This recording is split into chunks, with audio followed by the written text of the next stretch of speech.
connecting to that. So recording. Let me get up to here to PowerPoint. Let me see how this get into screen share. Get the bear with me a second. I get the Zoom thing.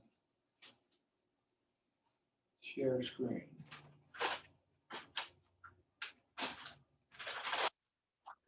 Okay, let's just get underway. Is Michael in? Yes, Michael is in. Oh, hey, let's do some introductions here before we get underway. Norman Jones, Ray Costello, introduce who you're with. with Ryan C. Construction, out based out of Elgin. Do I need to say Yes. Janet Jones Riparian? Montgomery Fisher, filmmaker. Rick Knowledge. Knowledge. I love it. Ken Murray, MMB Auctioneers. Brian Bastrop, visitor. Jody Thompson, visitor. Cindy Ibarra, visitor. Susan Wendell, assistant governor. Fantastic. Okay, let's start off with this piece of business. Let's start with the flags. Anyone like to start this off?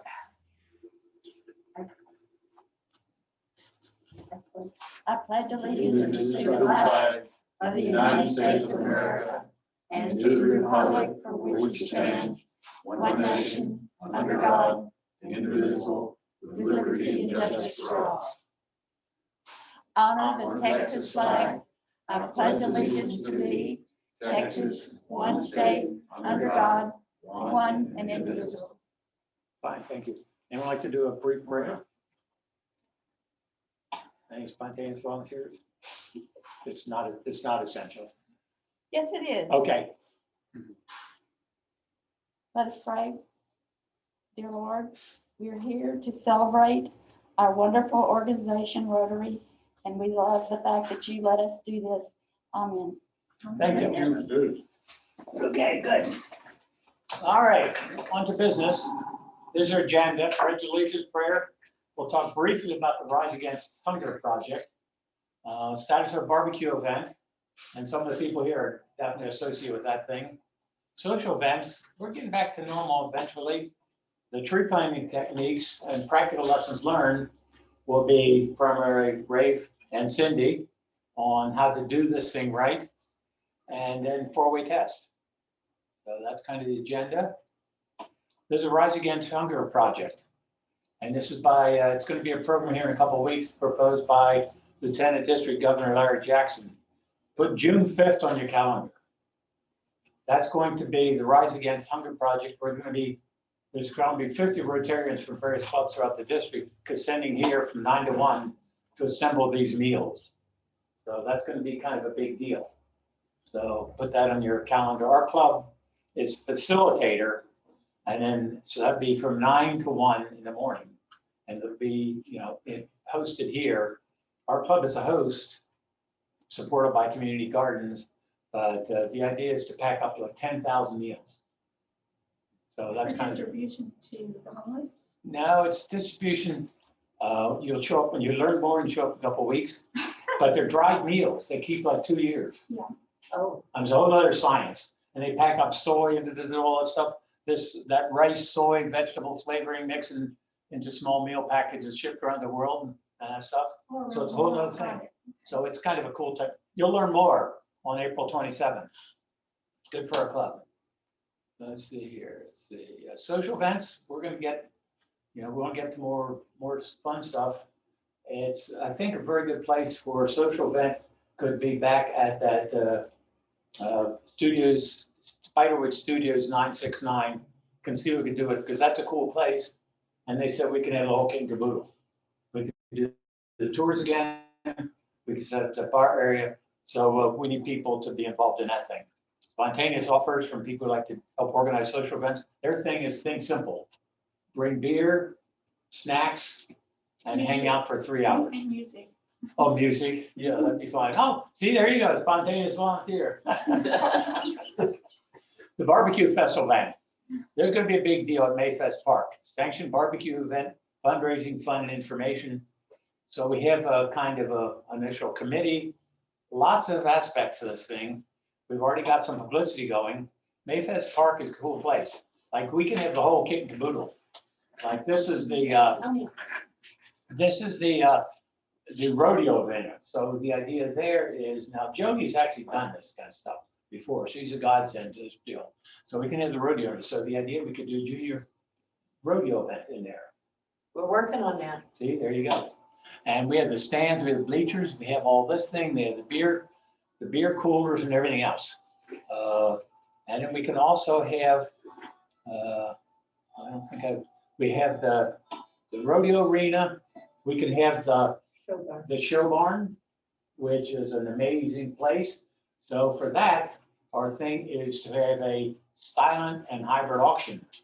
For that, we have our hybrid auctioneer. Ken, would you care to very quickly describe what you do for a living?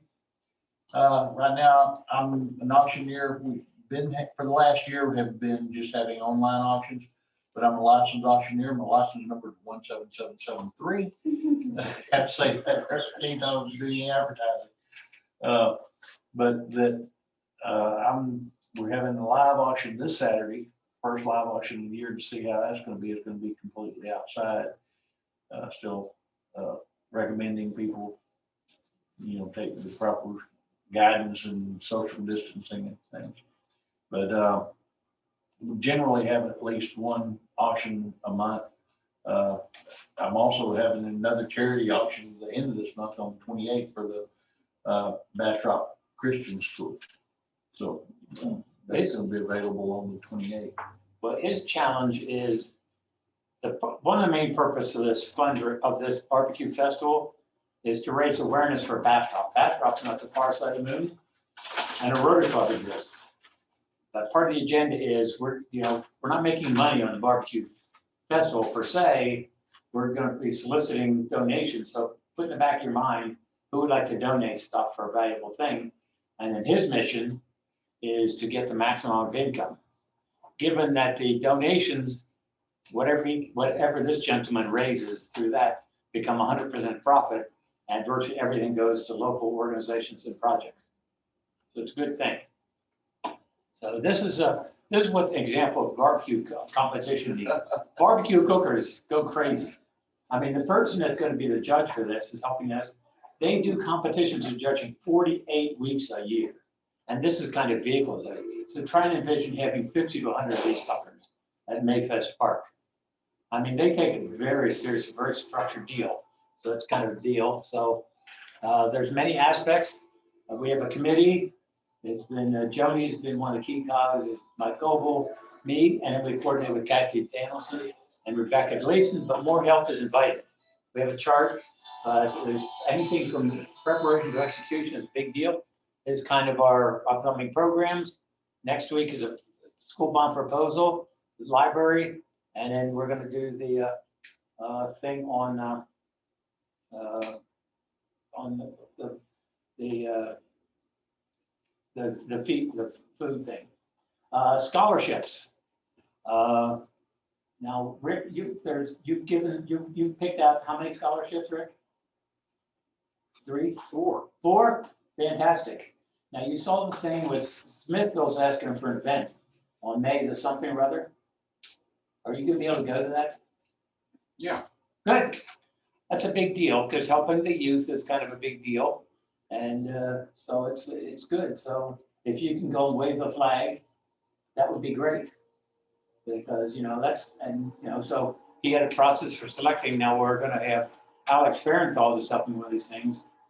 We're in the final throes of that, but that should be a scholarship for people in career and technical education. That's going to be $5,000. Norman, what is Smithville asking for? They're asking for, we gave them money, so they're giving an opportunity, since we gave them a student $1,500, they're asking for Rick to come up and say, we think it's great, and we picked Homer Peabody, whoever his Rick and his committee picked.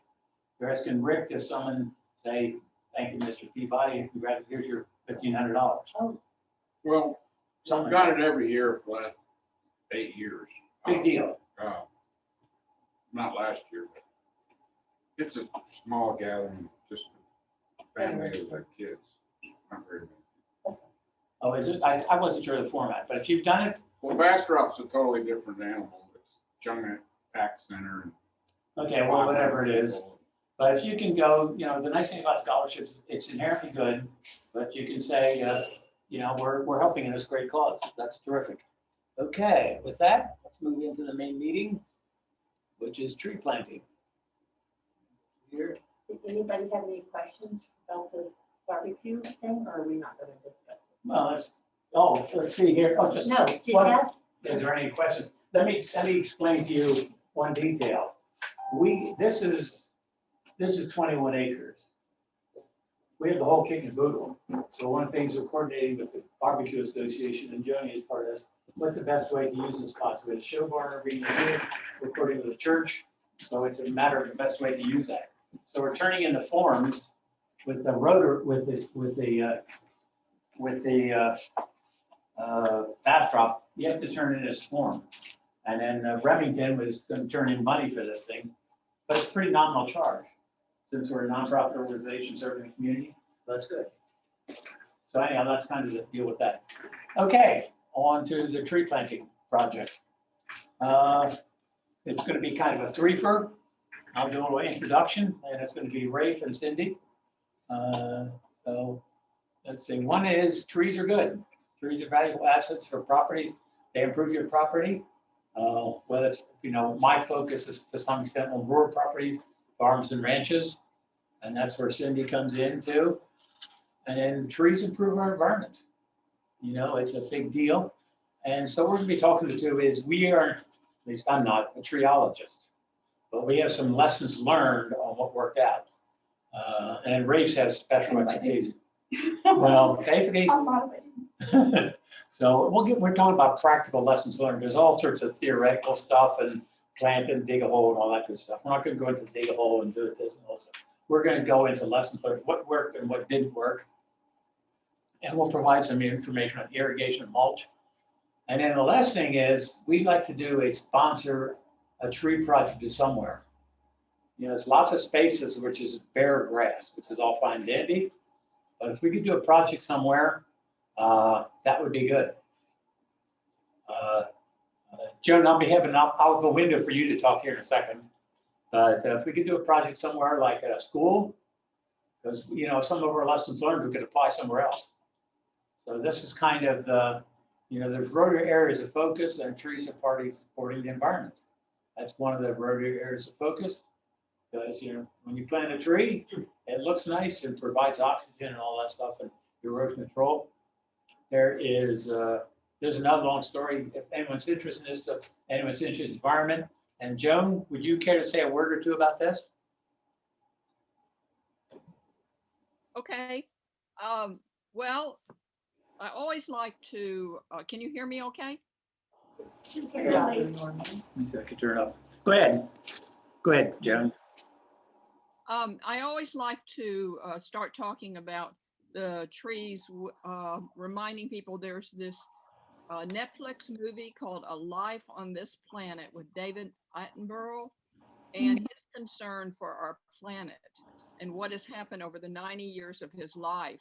It's a great movie to watch. I really recommend it.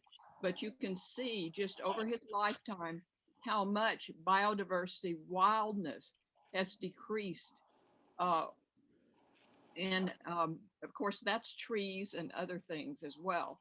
So as you look at that movie, you can't help but realize that we need to do some reversal because people go in, they, build houses, make subdivisions, they farm, cut trees down, and slowly, the reduction has been just tremendous.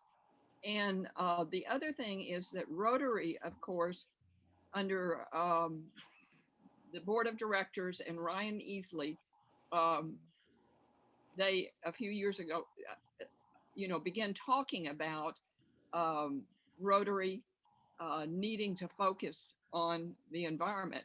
And at first they talked about making it part of one of the other areas of focus and realized it needed to be something all by itself.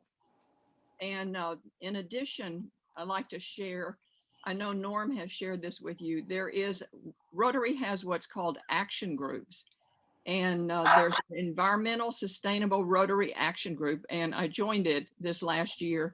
And they have people from all over the globe. And that's the beautiful thing about Rotary, is that we're a global organization, but they are doing multiple projects around the world, and it gives you great ideas for projects. And now with it being an area of focus for Rotary, we can get global grant money. That means, you know, big bucks for doing projects, which is great. Okay, and the E-Club has recently done a butterfly garden at Pecan Springs and Elementary School. And then in January, we gave away about 400, may have been more, pine seedlings. And Norm, if you will let me share the screen, I can perhaps show you some pictures. Okay, just what you have to do is, yeah, I have to do this. This is where I have to do this. We have limited time, but let me see what we can do here. Let me see this. Oh, here I have to do this. Stop share. Just 1 second here. I have to do a. Okay, go ahead, Joan. But we have a finite time. Go ahead. Okay, so I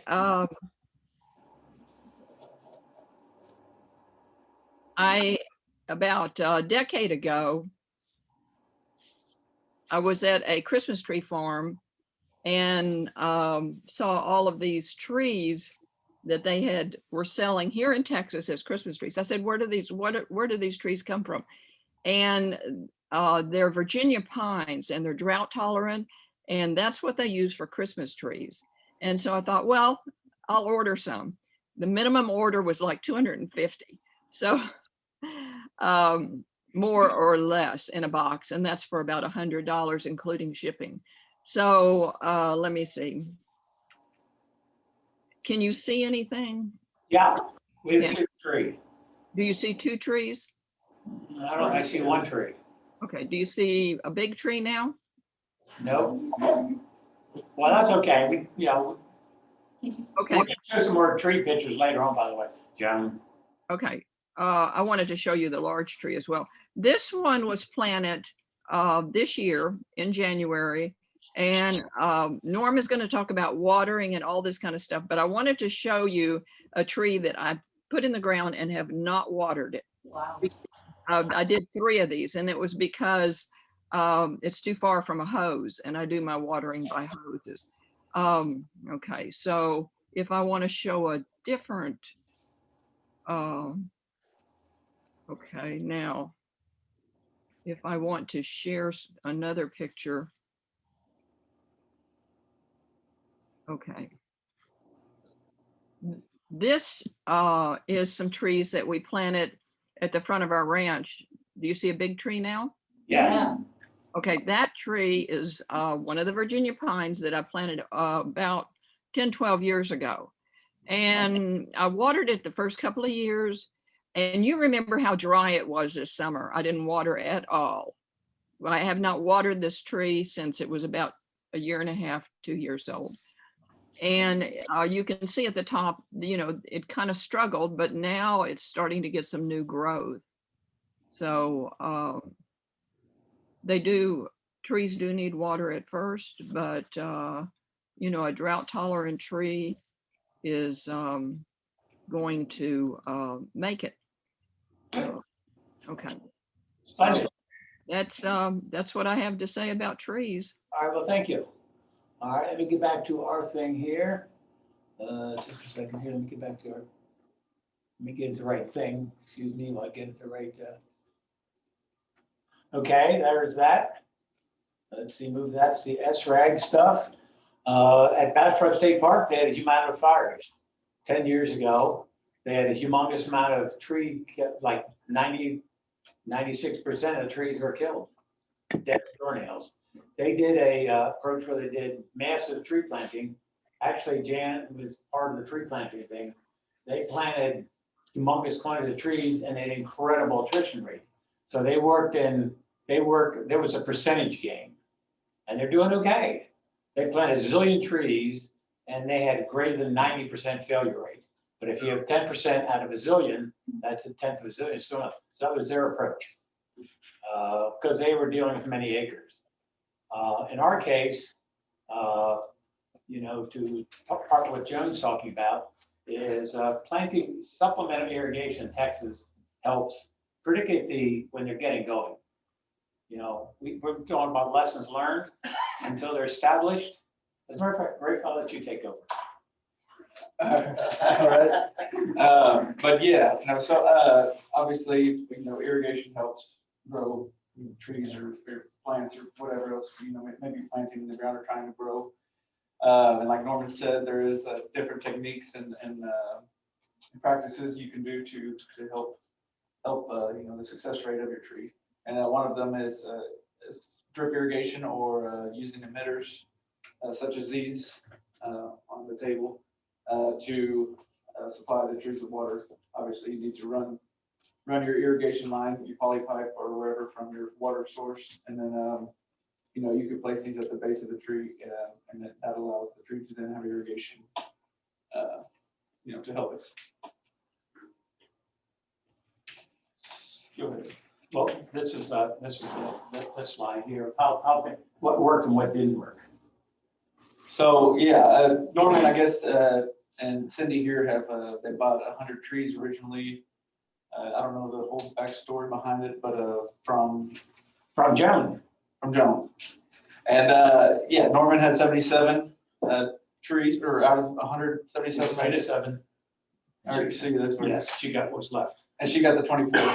And I think they both have had a very good success rate due to their irrigation practices. Yeah. And Much Cindy, better than me because I don't have an irrigation system. just yet, yeah. Cindy's is getting finished up today, I believe, actually. Norman has had his since January running and operating, and his trees are doing very well. Very Plus the trees that we planted other kinds of trees too. And all of those are simply croaked. Particularly at the infancy, if, you know, in Texas, if you don't irrigate the trees properly, you're kind of doomed. You could waste all the money and time. So here's some different, I guess, essential water is essential for trees. Proper irrigation and moisture control is essential for trees, and you know, at least when they're young and not established yet. You know, once they do get established, like Joan was saying, that you know, they don't necessarily require as much irrigation, but you know, in those early stages of growth and establishing a good root system, irrigation, I would say, is essential as far as making sure you have a successful, you know, transplanting practice and rate. And these are some pictures from Mr. Jones's tree planting operation. His farm off Hellinger Road in Smithville. I believe this is where we planted the 77 seedlings. Yes. Back in January. Yes. And I believe you have some pictures of. Yeah, basically the tree planting technique, it takes like 20 seconds to plant a tree. Because Brian was part of this equation too. Brian Bosick back in the corner. His mission was to plant 77, well, between him and another guy. So what you do is you take a flat bladed spade like this, you push it back, you put it in a tree, step over the tree with your foot, push it down with your foot, and move on to the next tree. So that's the process.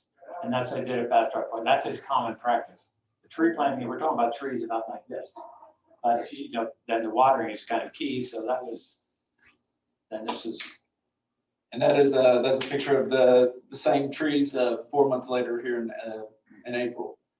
I believe that's with a little mulch around them to help, you know, insulate them and then keep the moisture trapped kind of underneath the root system. About the cold too. The cold, yeah, The water. the insulation. Yeah. It acts as an. But and the point about water also helps protect the plants. Oh yes, yeah. Water, having moisture in your ground and your soil helps protect the root system from freezing. Now this is actually Brian's brother's property in Smithville, and this is the type of irrigation practice he used, which is just using the 1/4-inch line off of a 1/2-inch line, and it has the emitters built into the hose or to the line, and that would you know, be a sufficient way to irrigate your trees. You know, and that's kind of placed in a circular, I guess, design around that tree to help, you know, bubblers or, you know, are common practice as far as what irrigators use in commercial uses and stuff, and even residential yards, they'll put their bubbler right next to the root, or right next to the trunk, and so that over time will create a weak root ball because the root is not going out to look for water. It's got a root, you know, got a water source right next to it, so that'll create a weaker, you know, more prone to getting blown over, or you know, it just doesn't have to go search for water. So over time, you want to kind of widen that circular, I guess, line around the circumference, I guess, of the line around those trees to allow the roots to grow out. But that's a good practice, you know, for that height right there. It's watering young trees is a challenge. And this is I guess, another form of drip irrigation or subsurface irrigation. We actually did this yard in Austin last year, 2 years ago. And that is just a subsurface irrigation. And we ended up putting 2 inches of topsoil on top of that, and then putting a Palisade zoysia on it. And it was tremendously successful. And the owner still to this day has one of the prettiest lawns in that neighborhood. Lawn irrigation is a water disaster. You know, if you look at it, first of all, you know, you end up with more evaporation than you do usage. So again, if you do our general story here is do irrigation right, you save water, and your plants are happier. Mhm. Over to you, Cindy. Thank you very much. So I'm basically trying to do the same thing as Janet and Norman. I'm doing a few things differently. The main thing I'm doing differently is irrigation, and that's why their operation is so much more successful than mine. But I did some things right, and I want to start out with the thing I did the most right, and that was from the get-go. I was in contact with the forester, the A&M Extension Service forester for our region. His name is Daniel Lewis. He came out to my place, which is about 30 acres. He spent 4 hours there. He was amazing. He told me what the soils were, where they were, because as you know, out there you can have sandy here, and where Norman sits, it's hard clay. Mm-hmm. He told me, you know, what species of trees and flowers and bushes and everything that would grow on our property. And then he sent me this detailed report after he left. It's worth its weight in gold. And he's there every time I have one of my 6 million stupid questions that I put to him on a regular basis. And he's great. He graciously answers them all. He's a good guy. So if you ever undertake something like this, get a professional on your side from the very beginning. It's a huge help. I got my seedlings from the East Texas Nursery, which Daniel told me about. It's also sponsored by A&M Extension Service, and it's specifically for people like us who are trying to do sort of larger scale operations. They have seedlings that are not only affordable, like sometimes as little as $3 per, sometimes it's even less, but they're specifically adapted for our region. So it's another fantastic resource. We have to get more information on that. Yeah, well, it's just East Texas Nursery, and it pops right up if you But, Google you know, it. the East Texas Nursery, but getting people who are experts, I need to Oh, get that yeah, information. oh, yeah, Daniel Lewis. Daniel Lewis, we have to, because what we're doing is, just so you know, her property and ours, we have 105 acres, she has 35, she has 30, and we have a neighbor, there's another, you know, we have, between us, we have a 250 acre wildlife reserve, another story. Yeah, So we're trying to be synergistic. A big issue for me was for tree protection. There's a lot of different ways to do it, but what I did, here's another thing, find yourself a good supplier. This is a forestry supplier. And there are a million different tree protectors, but there's some that are mesh. The ones that I chose are kind of a heavier plastic, and you drive in a T-post next to your tree, and you strap this tube to the T-post, and then you slip it down over your seedling, and it's protected from browsers and from rabbits. And if you're going to use herbicide, which I hope you don't, it's a good way to spray around the tree without actually killing the tree. So it's an important thing also to use. Another really important thing is controlling the weeds around the base of your tree, because apparently what they call weed pressure is the biggest threat to the success of your tree besides water. So Norman uses mulch, and that's a great thing to use. I've used several different things, but what I'm using now, I got actually out of this catalog, and it's a plastic fiber. It's black and it blocks out sun, but it's permeable to water. So the trees thrive in theory, but the weeds die. So that's how I myself am dealing with that particular problem. You know, over time I've found that if you plant in groups, it doesn't even have to be the same tree, but if you plant in groups, they do better. And did you guys by any chance see a documentary? It was at the movies called Fantastic Fungi. It sounds incredibly boring, and it was fascinating, but it was about how we couldn't survive without fungi. But in particular, there's this subterranean, what they call the mycorrhizal mat. It's a fungal mat that connects all the plants and growing things, and it forms a channel for communication between the different plants, which just blows me away. A tree over there can get some kind of bug infestation, and it can tell the trees over here that it's coming their way. It's just amazing. It's just fantastic.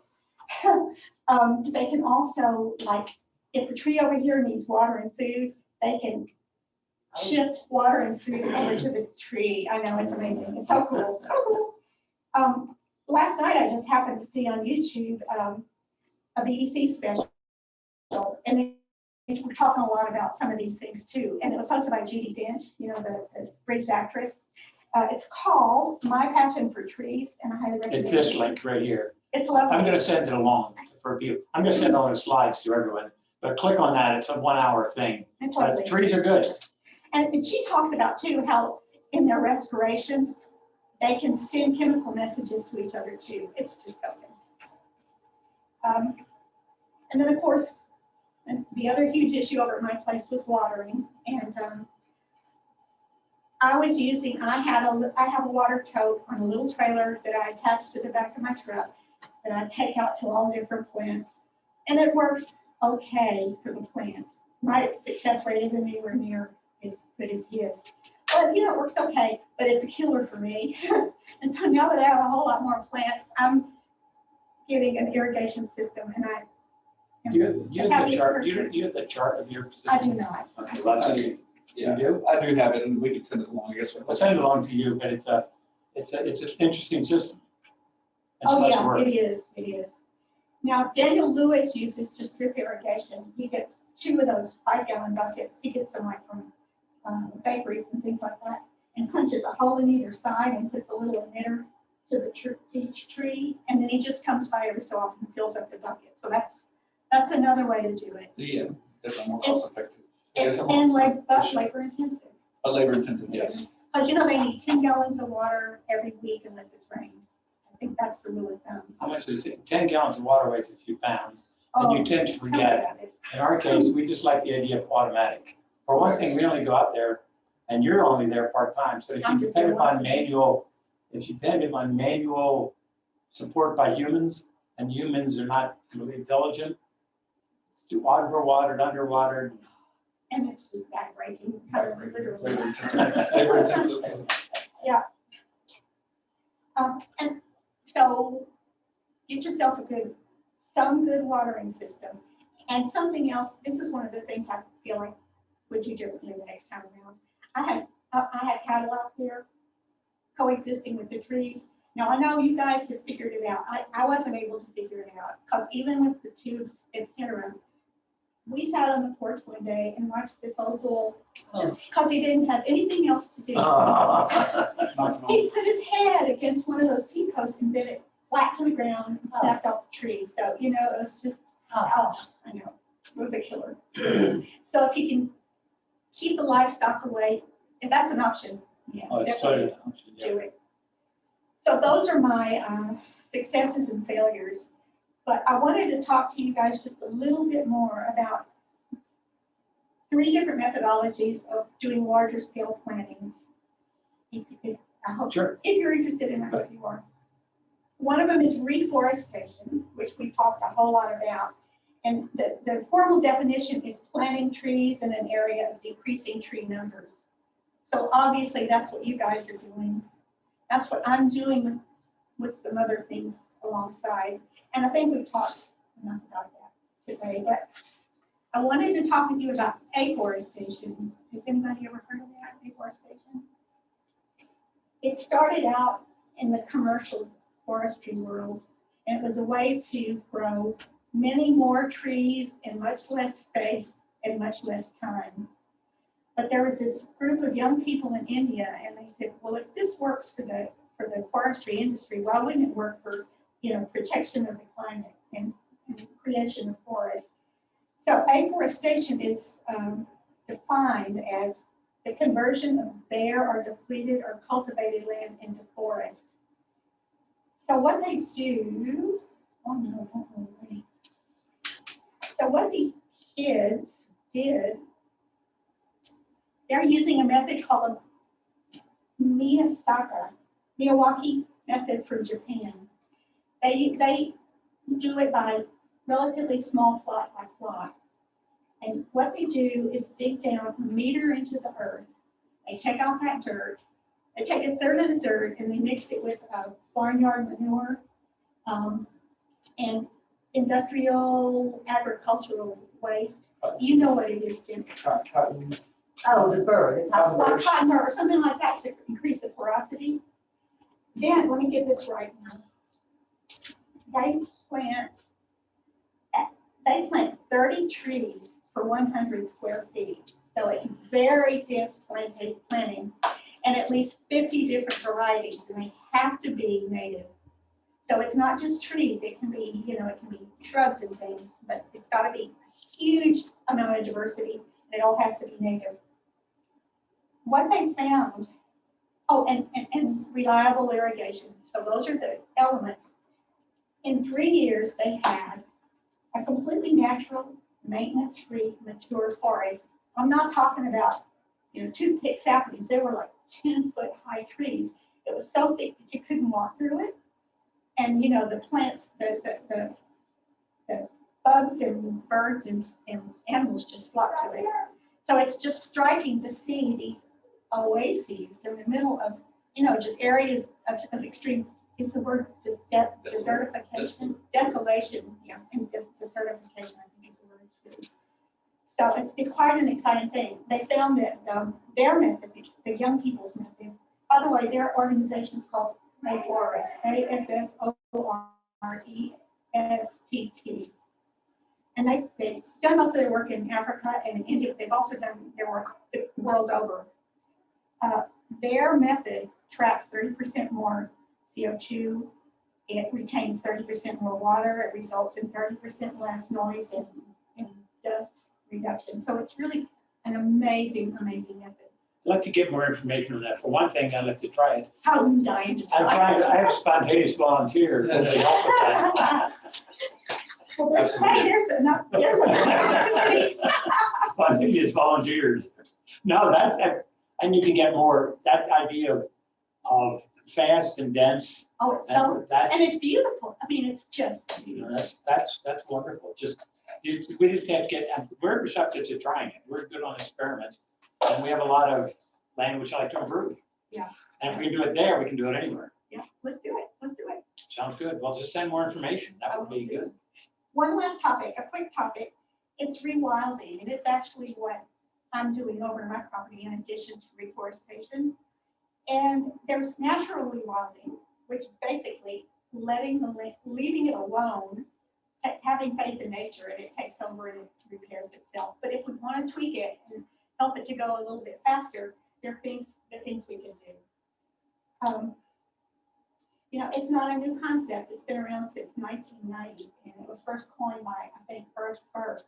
But what it is, it's like a comprehensive plan to reestablish not only the biodiversity, but just equilibrium between the plant and the animal world. And so, let's see. I first came across this when I came across this book. It's called Wilding, Returning Nature to Our Farm by a woman named Isabella Tree. It's a very interesting read if you're at all interested in this kind of concept. I wish I had time to go into it more because her story is really, And her last name is really Tree. it really is Tree. Closer effect. Yeah, You know why she went into that business, I right? can imagine. So, but there are a couple of main areas of focus. One is restoring and protecting wild areas. And the other one, and this is a bit of a surprise, it's protecting or reintroducing apex predators, such as predatory birds, wild hogs, and coyotes, and the native species they naturally interact with. You know, I mean, we know about all the over proliferation of deer and the problems they cause when they say, you know, predators play a very important role, which is a hard one to swallow, but yeah, that's what they say. And then, of course, the ultimate goal is to mitigate the species extinction crisis and restore healthy and sustainable ecosystem function, in which, of course, protects and restores the environment. Anthropologist Layla Abdel Rahim reminds us that civilization has completely colonized the earth and imperiled life on the planet. And rewilding is a way to reestablish that equilibrium, bring it back to the way it once was. So at our property, which is called Abbey Range, we've started planting trees. Oh, darn it. This was on my computer and I forgot my mouse, so I'm stuck with this. We're planting trees, we're planting brush, we're attracting wildlife back into the property. The decision's been made to allow certain predators such as vultures, owls, and coyotes. I didn't say wild hogs. Did you catch that? Yeah. To thrive on our property along with the deer, I'll wild. never exterminate them. Wildlife habitat has been left in place or created. Plantings to protect the riparian areas and to encourage the reestablishment of wetlands are underway. And then regarding the flora and fauna that are already in residence, a benign neglect strategy has been adopted. So kind of like the natural rewilding process. How much time we're running short? I just want to say, if you were to drive out my Norman's and my property, past Norman's and Janet's, you know, and there's no unsightly underbrush, and there are all these beautiful trees that are perfectly irrigated, and there's these beautiful green feeding plots. And next door, the neighbors, their house is a hot mess. Their property is a hot mess. You know, it's got dead trees and mesquites and last year's stubble in the fields. But rest assured, there's a method to our madness, and this is entirely intentional. So even though our goals are the same, we're getting there a little differently. Well, basically, what I like is what's going on in the rural properties. Bastrop County is ground zero for development. And you see a bunch of cow fields and you see developers coming in. Just step one is clear away everything and end up with a bare cow field. And that's in essence what Cindy and I and Rafe are all about not doing. Yeah. Yep. So, well, if you have any information, particularly that thing on, I'm very excited about that concept. If you can do something which involves, because we have the equipment, right? Correct. That can do anything. We have excavators, bulldozers, you name it. If whatever it takes in terms of equipment and people, we can do it. You just have to say what to do. Well, that's terrific. Hang on, got a couple more comments. Matt Henson, in his article, America is Running Out of Soil, states that an estimated 33% of the world's soils are degraded due to misuse, erosion, and chemical contamination.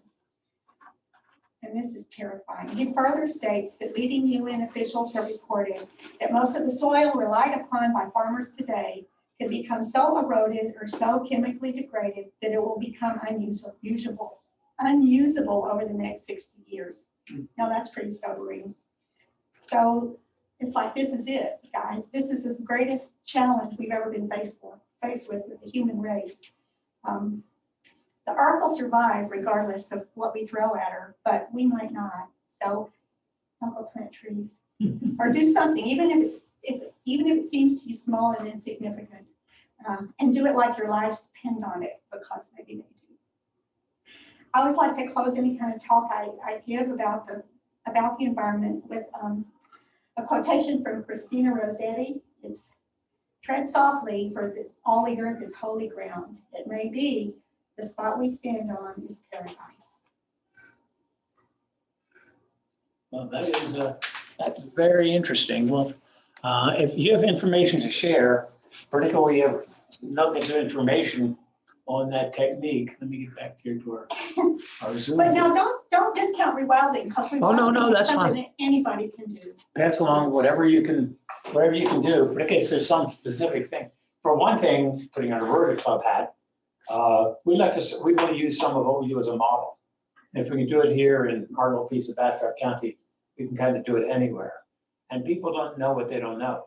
So if we can have some sort of pilot, but that was what we did, like we did that 2 acre, because the Texan Parks and Wildlife guy said, hey, this would be a great place for 2 acres of that. So we had a spontaneous volunteer that decided to plant trees and stuff there.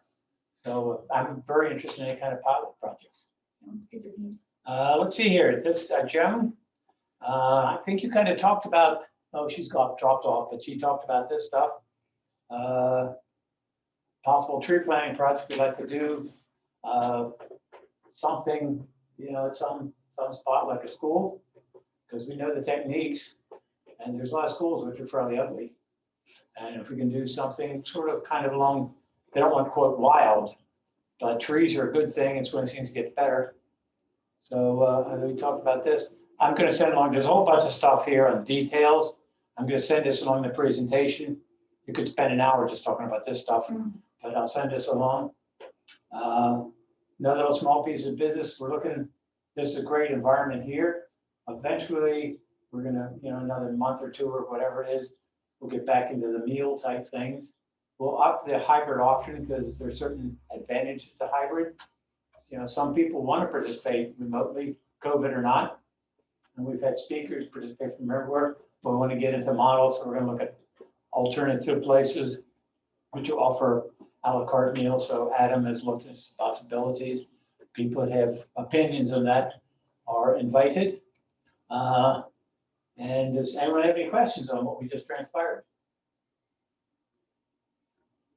With that, then let's just close with the 4-way test. Let me see if I can pop up the slide here in case you forgot what it is.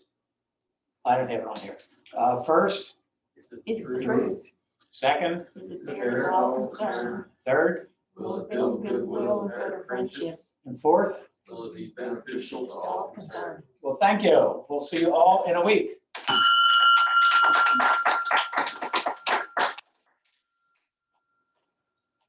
Let me stop my recording here, stop sharing, stop recording.